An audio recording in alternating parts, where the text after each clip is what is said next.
Hello and welcome. It's time to get started. This is not going to be fun for me. Yeah. Let's do this. Hello everybody, welcome back to my channel. My name's Ben and this is Ben's Art.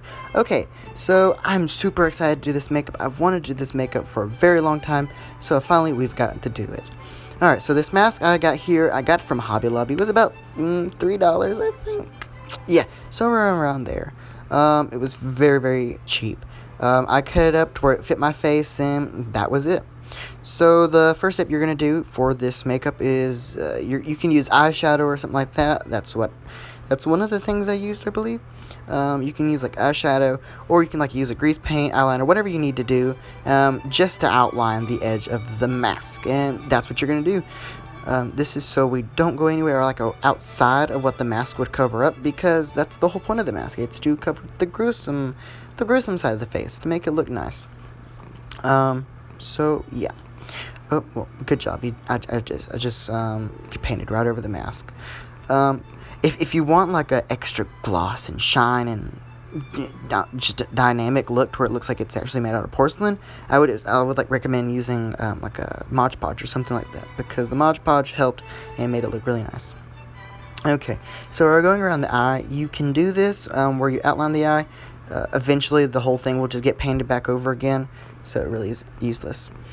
So what we're doing now is we are taking a mixture of latex and baby powder, I believe that's what it was, and you just mix it around till it becomes kind of clumpy. And I used a Q-tip. I used a Q-tip and just kind of dabbed it around everywhere. Some places have more chunks than the other. Some places don't even have latex. So yeah. Covering up the eyebrow is very important, or else when you peel off this makeup, you will not have an eyebrow. Please do not do that. There are many tutorials on YouTube of how to cover an up eyebrow, but it's really simple. If you want it completely gone, just use a glue stick and run it through your eyebrow many times to where there's no more texture over your eyebrow, and then put foundation and powder it. For this, I use surgical tape, and I just cover it right over my eyebrow. It doesn't have a very strong hold to it, so that's not even what I was really needing. Was a very strong hold. I just needed to stay there so it wouldn't mess up my eyebrow. So yeah.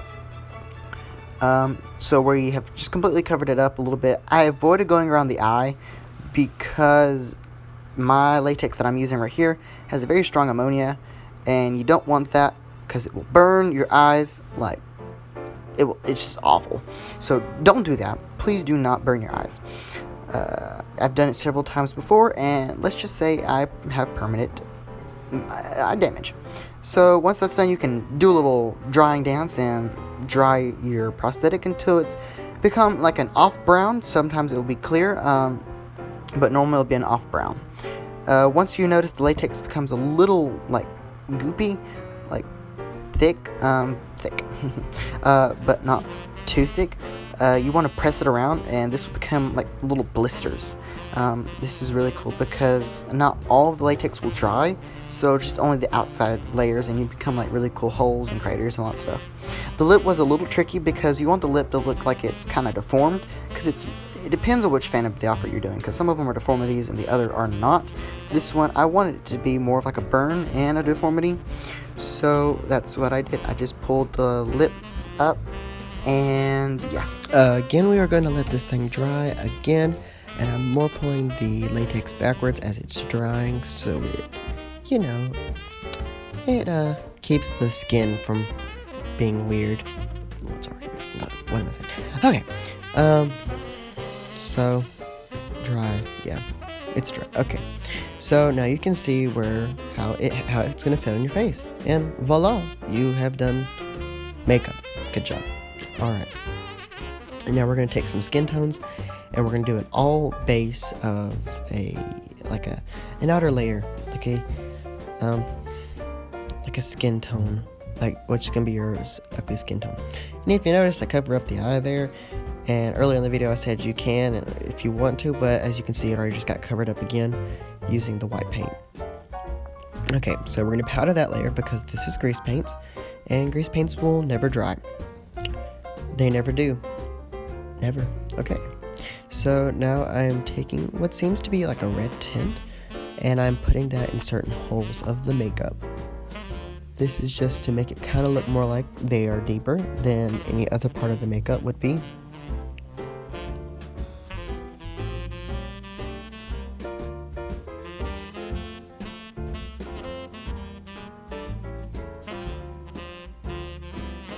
Going around the eye there, making it look good.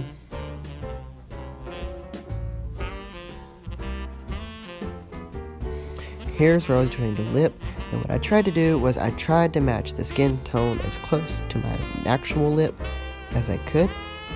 We didn't get it 100% perfect, but we got it there a little bit. And it ended up looking really nice. I liked the way it looked. Alright, so once you look like a 3-year-old just ran into her mom's makeup bag and got the lipstick and smeared it everywhere, yeah, you're just gonna continue smearing that lipstick all over your face. I'm using a lot of like neutral tones. These are also tones that you would use for a zombie. In fact, right here you could leave it and you could even use that as a zombie, like even if you did like the whole face. Yeah. I'm using some darker purples now. So that dark color that we put at the beginning, we are going back and we're darkening it up with other colors such as blacks, dark purples, and even darker reds than the original. Again with the lip. Again. Powder, because again, you know it doesn't set.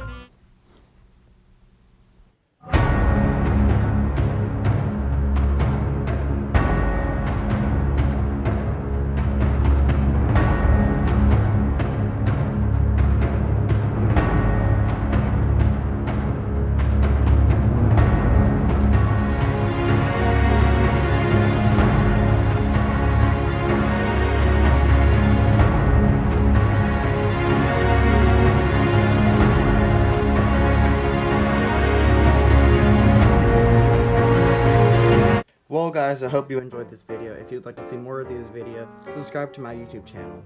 For more great content, go ahead and like this video. And until next time, I'll see y'all later guys. Bye-bye.